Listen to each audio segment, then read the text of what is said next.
Have you ever looked at yourself in the mirror and thought, yeah, I could really use a therapist? Well, after 2 grueling years in a pandemic, many of us need therapy more than ever. According to Mental Health America, in 2021, anxiety disorders were the highest reported mental health issue, with 42.5 million Americans suffering from this type of mental health disorder. In July 2020, I was diagnosed with generalized anxiety disorder, and my doctor recommended I attend therapy. I laughed, thanked him for his time, and left. Over the next 6 months, my mental health declined significantly. I couldn't perform the most basic tasks I had always been able to. My motivation and excitement to do anything slowly vanished, and it got so bad that I couldn't even do hobbies I actually enjoyed, such as singing. I'm sure most of us can relate after what we've all been through in the last 2 years. But my life changed when I met one of the millions of unsung heroes of 2021, my therapist, Suzanne. To me, 2021 was the year of the therapist, and I'm thankful to have this opportunity to honor the therapists who work tirelessly behind closed doors and to highlight their value and importance on an individual, community, and global level in influencing our perspectives, awareness, and growth. A therapist is essentially someone who walks around your brain, takes notes of all the things they see, good, bad, and weird, and then fit these puzzle pieces together to understand the picture that is you, giving you a new perspective on life and yourself. Suzanne was a short woman with dark-framed glasses, bright blonde hair, and a smile that made you feel at ease. Despite being in her 60s, she looked 45 years old and wore her leather Harley-Davidson jacket to all of our sessions. She did not look like a therapist at all. In my first session with her, I told her I was terrified to go to therapy because it made me admit that something was actually wrong with me. But Suzanne said, "We're all a bit messed up. It's not a bad thing. It just makes us human." This one line changed my entire perspective on my anxiety. For a long time, I didn't want to believe I had a mental illness, and I had hated myself for not being strong enough to fight it. But Suzanne helped me understand how to coexist with and accept my anxiety. But Suzanne is just one of many. Throughout 2021, the invisible labor of therapists went unrecognized by most, but they continued to change the lives and perspectives of many within their communities, taking care of themselves while struggling in the most challenging years we've seen in the 21st century.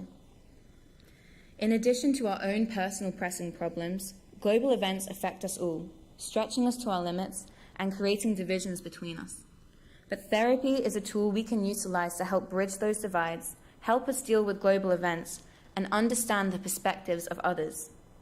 When you learn to understand yourself, why you are the way you are, and how you came to be that way, you not only become more gracious, understanding, and kinder to yourself, but also to others. It wasn't just a new perspective that I gained. Suzanne also increased my awareness of my anxiety, how to recognize it, and to understand what anxiety actually is. That little voice in your head that tells you you can't do something or you're not good enough, that's anxiety. Now, everyone has anxiety. Some of us just have it more than others. And when you have an anxiety disorder, that little voice in your head is constantly talking. Over the coming months, Suzanne would teach me coping mechanisms, such as grounding techniques. She would encourage me to do the things that terrified me, such as going to the US to study abroad for a year, to make my anxiety aware that I could do anything. By becoming more aware of my mental illness and how it affected me, I began to recognize the same signs in others. I noticed when a friend was about to have a panic attack, or I could tell when a colleague was becoming overwhelmed. I was able to utilize the tools I had learned from Suzanne to help those within my community. And that is the ripple effect therapists have on their clients, and it is just one way awareness of mental health issues can change a community in a positive way. Finally, Suzanne had the most profound impact on my personal growth during 2021. One of the things we spent the most work on was decreasing my shame around my anxiety. Suzanne encouraged me to tell my friends, colleagues, and family about what I was going through. After telling my singing teacher about my anxiety, we managed to make accommodations so I could try to get back into singing. In August 2021, I got up in front of 200 people in Juniata College's dining hall and sang in a talent show. 6 months earlier, I couldn't even sing a note. That was one of my proudest moments where I could see how much Suzanne had helped me grow, and all the hard work that I had put in had finally paid off. Therapists like Suzanne work in every community in the world, inspiring people to grow and become the best version of themselves. When people are the best version of themselves, they are their best selves to others. According to Counseling Today, therapy helps communities become healthier, encouraging them to work together to create a better world. Through destigmatizing a topic like mental health and normalizing therapy as a legitimate recovery plan, we can all grow stronger together. At the start of 2021, I truly believed nothing would ever get better and I would never be the person I was before, especially after the effects of the pandemic.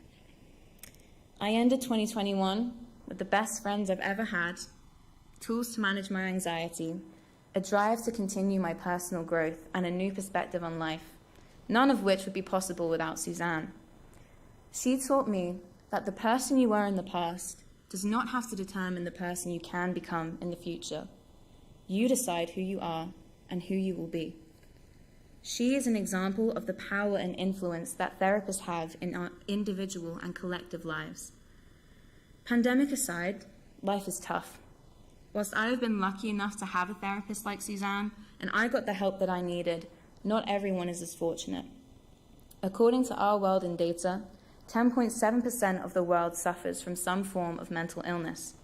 That means if there are 200 of us in this room tonight, at least 20 of us are suffering. And I would argue that in reality, that figure is much higher. This data highlights the necessity for easily accessible therapy to become a global priority. And whilst the COVID-19 pandemic propelled avenues like teletherapy forward, there is still a lot more work to be done.